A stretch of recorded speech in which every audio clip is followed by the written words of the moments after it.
Hello दोस्तों, स्वागत है आप सबका इस वक्त की लेटेस्ट अपडेट में।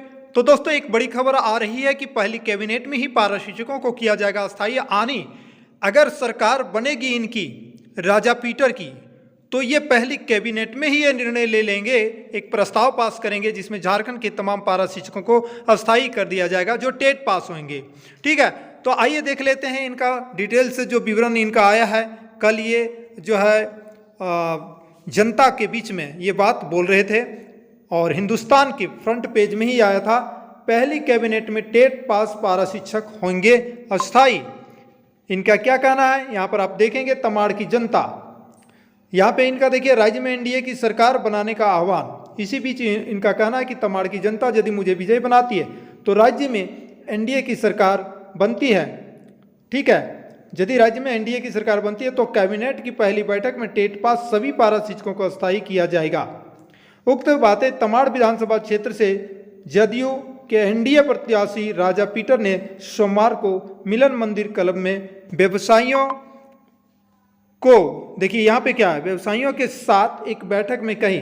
उन्होंने कहा कि वे बुंडू को रेल लाइन से जोड़ने, अनुमंडल अस्पताल में सभी सुविधाएं बहाल करने, अंचल कार्यालय में रसीद काटने के नाम पर हो रही वसूली पर रोक लगाने, होल्डिंग टैक्स को कम कराने का प्रयास करेंगे। उन्होंने कहा कि उनकी विजयी होने पर बुंडू के व्यवसायों को भय मुक्त वातावरण में व्यवसाय करने का अवसर मिलेगा।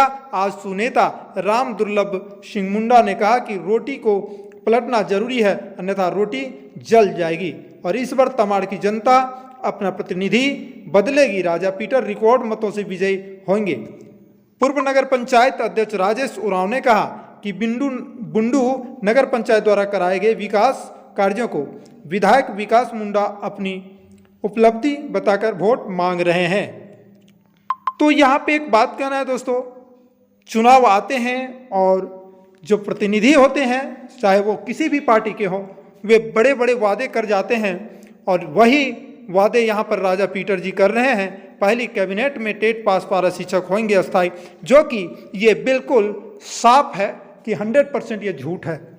हालांकि कहना इनका सही है, बशर्ते लागू करना इतना आसान नहीं होगा, ये सभी जानते हैं। फिर भी प्रतिनिधि चुनने का अधिकार प्रत्येक जनता को व्यक्तिगत रूप से अपना जो है अधिकार है, वो चुन सकते हैं। किनको वोट देना वो अलग सी बात है, वो यहाँ पे बात नहीं की जाएगी। सिर्फ मैं आपको ये चीज़ बताना चाह रहा था कि वादे फिर से किए जा रहे हैं पारा शिक्षकों का वोट लेने के लिए। हालांकि पारा शिक्षक इस बार किन्हें चुनते हैं, उन्हें समझदारी जरूर है और आप ये सब जान रहे हैं कि आपको वोट किसको देना है। दोस्तों, वोट बर्बाद ना करें, नोटा में वोट नहीं देना है, क्योंकि आप भारत देश में जन्म लिए हैं, भारत की धरती पर जन्म लिए हैं, तो यहाँ पर लोकतांत्रिक व्यवस्था के अंदर आप रह रहे हैं, तो आप अपने वोट को बर्बाद ना करें। अपने चुनिंदे प्रतिनिधि को, चाहे परिणाम जो होगा, लेकिन अपने चुनिंदे प्रतिनिधि को, जिन पर विश्वास है, जिनसे लगता है, उम्मीद है, चाहे जो परिणाम, अब देखिए वोट देने के बाद जब जीत जाते हैं तो उसका परिणाम कुछ अलग हो सकता है, लेकिन अभी आपका दिल क्या कहता है, आप उन्हें ही वोट करेंगे। जय हिंद, वंदे मातरम।